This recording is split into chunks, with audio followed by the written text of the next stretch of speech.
Bonjour chers frères et sœurs. Alors aujourd'hui, fête de l'Annonciation, Dieu vient investir Marie dans sa chair pour prendre chair de notre chair. Waouh! Alors ceci dit, attention de ne pas réduire l'Annonciation à la simple visite d'un djinn qui aurait claqué des doigts pour qu'une jeune fille soit enceinte. Ce que nous fêtons aujourd'hui ne joue pas dans la cour des comptes, pardonnez-moi le jeu de mots, mais dans la cour royale de Dieu, c'est-à-dire dans la cour de la vie. Enfin, Dieu peut atteindre l'objectif de son projet de vie en venant habiter cette chair qu'il a lui-même créée. Parce que c'est pour ça qu'il a créé, pour donner à un autre que lui-même de participer au mystère de l'amitié, c'est-à-dire au mystère de la rencontre féconde entre deux êtres libres et aimants. Donc, nous célébrons aujourd'hui le mystère par lequel Dieu vient infuser, vous voyez, comme on infuse du thé dans l'eau pour lui donner une saveur que l'eau par elle-même ne saurait offrir. Nous célébrons le mystère donc où Dieu vient infuser son Esprit Saint dans notre chair. On parle souvent dans l'Église de l'effusion de l'Esprit Saint pour parler de l'épanchement de l'Esprit qui se répand à profusion, mais il faut bien comprendre que cette effusion ne serait rien si elle n'était pas d'abord une infusion. Sans cette infusion en nous de l'Esprit, c'est comme si on prenait du thé et qu'on le jetait en l'air. Il y aurait effusion de thé, on en répand partout, mais ça ne servirait strictement à rien. Alors l'image faut ce qu'elle vaut, enfin bon. En fait, que nous apprend Marie? Eh bien Marie nous apprend d'abord que l'Esprit Saint non seulement vient sur elle, comme dit l'ange, mais plus précisément, il infuse sa chair. Il vient l'habiter dans la totalité de son être, pas seulement dans son cœur. Vous voyez, je vous rappelle que la chair dans la Bible, ce n'est pas seulement le corps. Mon corps, c'est moi, ici et maintenant. Mon corps, c'est ce que vous voyez et c'est important parce que si je tombe malade, c'est bien le corps qu'il faut soigner. Il n'en reste pas moins que la chair, eh bien c'est mon corps dans son histoire. On l'a déjà évoqué, je crois, il y a quelques jours.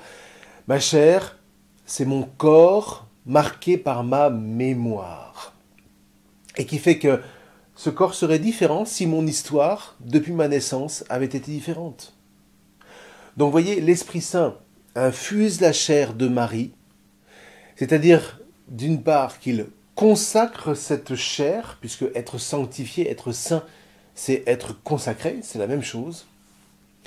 L'Esprit du Père et du Fils donc consacre la chair de la Vierge Marie, entendons par là qu'il consacre Marie dans toute son histoire, dans toute la mémoire qu'elle porte en sa chair et qui remonte au moins jusqu'à Abraham. D'ailleurs, elle le chantera dans son cantique quand elle ira visiter sa cousine Élisabeth. Vous voyez, littéralement, la Vierge, dans son cantique, dit « Le Seigneur est venu au secours d'Israël, son enfant. Il fait mémoire de sa miséricorde, comme il l'avait dit à nos pères, en faveur d'Abraham et de sa descendance pour l'éternité. » Eh bien voilà, vous voyez, la chair de Marie remonte jusqu'à Abraham. Et la nôtre remonte tout aussi loin par Jésus, dont l'Esprit infuse notre chair. Le coronavirus, lui, n'attaque que les corps, parfois jusqu'à leur ôter la vie, c'est vrai. Et nous devons prier pour tous ceux qui succombent à ces attaques. Mais il ne fera jamais qu'envahir des corps de l'extérieur. Il ne peut rien contre la chair. Surtout une chair qui se laisse consacrer par l'Esprit, une chair qui est totalement offerte à Dieu et qui s'en trouve plus vivante que jamais, puisque désormais, eh bien, le Verbe, c'est-à-dire Dieu en personne, fait partie intégrante de cette chair, de notre histoire, de notre mémoire. C'est-à-dire qu'il fait complètement partie de nous tous, depuis en particulier notre naissance marquée par le baptême et pour l'éternité. Alors pour enfoncer le clou, j'ai entendu dernièrement un jeune chrétien qui s'appelle Alberto Malouf, qui a eu une inspiration que je vous transmets parce que je la trouve assez providentielle. En priant, il lui est venu cette idée que Covid-19, c'était comme Corinthiens, V-I 6, Corinthiens 6, verset 19. Or, que dit 1 Corinthiens 6, 19 ? Vous le savez, votre corps est un temple de l'Esprit Saint qui est en vous et que vous recevez de Dieu. Vous n'êtes pas de vous-même. C'est-à-dire, vous ne vous recevez pas de vous-même, vous ne vous donnez pas la vie à vous-même, ou encore, vous n'existez pas par vous-même. Vous voyez, on reçoit toujours la vie de quelqu'un d'autre. Ceci dit, quand cet autre, c'est Dieu, et que ce Dieu ne vous regarde pas de haut, mais se met au contraire à votre service pour vous élever toujours plus haut, c'est le sens des sacrifices du temple dans l'Ancien Testament, alors là, on goûte vraiment à la joie de l'attachement qui n'est autre que la joie de l'amour. Nous parlons d'attachement, la Bible, elle parle de consécration, mais c'est la même idée. Se consacrer à un autre que soi, c'est s'attacher à lui sans réserve. Et quand, encore une fois, cet autre, c'est Dieu, son esprit consécrateur est précisément donné à ceux dont le désir les rend disponibles à cet attachement, disponibles à cette consécration. C'est ce que dit Jésus.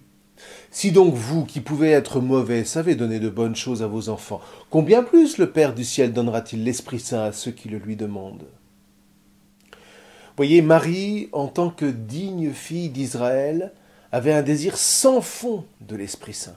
Un désir qui remontait bien des générations avant elle, jusqu'à l'aube des temps, à l'époque des commencements avec Abraham. Et c'est parce que ce désir était aussi fort et porté par un peuple tout entier que l'Esprit Saint a pu enfin venir en elle pour l'investir. Alors si vous le voulez bien, demandons à Marie de nous secourir en nous apprenant à notre tour, avec toute l'Église, qui constitue notre chair, à désirer l'Esprit Saint, pour nous laisser infuser par lui et ainsi vivre avec bonheur notre consécration baptismale au Père par le Fils. Et normalement, cette infusion de sainteté devrait nous aider à vivre bien des situations difficiles, ne serait-ce qu'en décidant de les offrir par amour. Eh bien, c'est ce que je nous souhaite à tous. Belle fête de l'Annonciation. Gloire à Dieu. Amen.